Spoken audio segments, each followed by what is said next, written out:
Hi, let me show you how to disable swipe up to start search on Google Pixel 9a.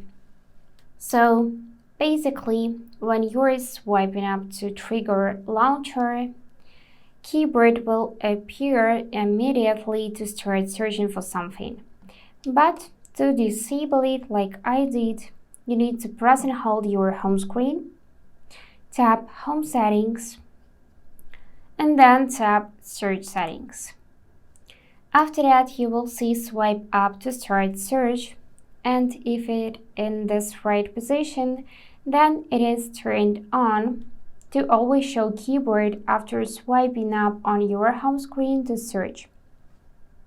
To disable this feature, just toggle off the switch like that, and keyboard will not pop up automatically when you're swiping up.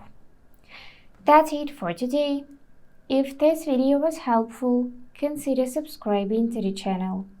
And I wish you all the best. Bye bye.